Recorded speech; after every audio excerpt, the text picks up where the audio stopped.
Hey guys, Shanty here coming from Lehigh Valley, Pennsylvania, and I just wanted to make a quick video titled Sell Your Listing to the Buyer's Agent. Interesting title, huh?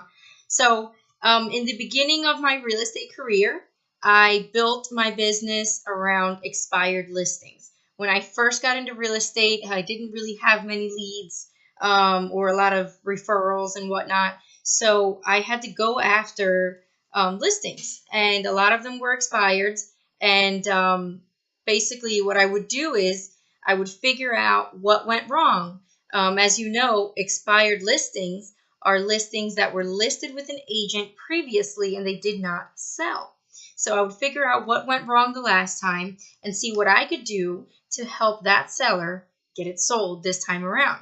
So when I would go on the listing appointment, I would walk through the house and take lots of notes. I would ask them what were great things about the property that made it special and unique, and I would write all those things down. A lot of times it was pricing.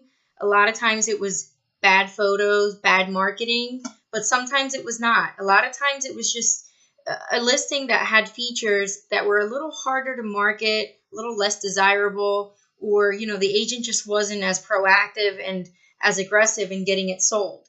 And when I say aggressive, I mean it in a good way. You have to be aggressive. We are salespeople and we are paid to sell. Therefore, you do have to go out of your way to sell the listing and do a lot more than just put a sign outside. Especially with some of these expired listings, I had to be very aggressive and very proactive, in order to get them sold when they had expired last time. So let's get right to it. So how to sell your listing to the buyer's agent. Well, the number one thing I would do is whenever a buyer's agent would show my listing, I would call them up, whether they gave me feedback or not, and I would ask them what the buyer did or did not like about the property.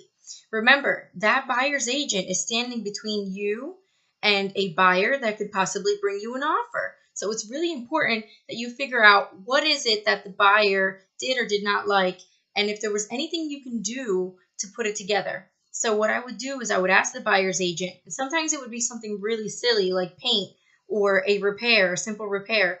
And those things can be negotiated. It is real estate and we are hired to sell, and negotiation is a big part of this business. So sometimes it could be something really silly like paint, which you could negotiate a paint credit. Another thing I would do is get the buyer's agent excited about your listing. Ask a lot of questions. I usually ask questions about the buyer. So I would say what is your buyer like? What are they looking for? And I figure out things like where they work, what their ideal neighborhood would be. What are they looking for in a house?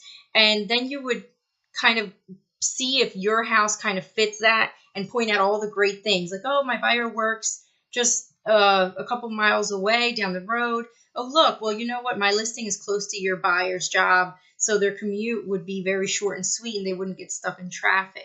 My buyers are looking in this district. Well, there aren't a lot of properties for sale in this district, and this is a great one. So what would help them make an offer? What can I do to put this together? Little things like that. Get them excited about your listing. Point out the fact that it has brand new windows, a brand new roof, or that it has a walkout basement. Little things like that you can get the buyer's agent excited about and kind of coach them on selling your listing. I know it sounds silly, the word coaching, but you really are. When these buyer's agents walk into your properties, they don't know anything about the house. Sorry about that, guys. This is totally unscripted.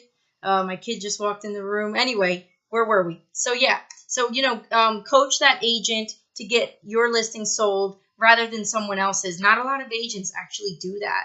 I've noticed that I don't get phone calls from other agents after I show their listing. Sometimes I'll forget to give feedback.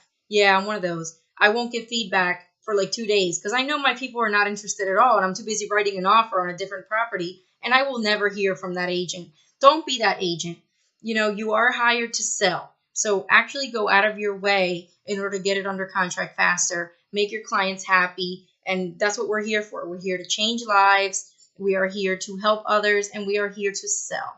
We get paid a lot of money to do it. So, it's really important that you are aggressive, and always, always be kind to your fellow agents. Always come from contribution, help them out. Everybody has different personalities. Some agents have very different personalities from yours. Don't judge them about the way they work and the way they deal with their clients. Just always come from contribution and always work with them to try to put a deal together. You never know who you're going to be sitting across the closing table from. So always be respectful and just get out there and sell, guys. Until next time, be sure to subscribe. See you later.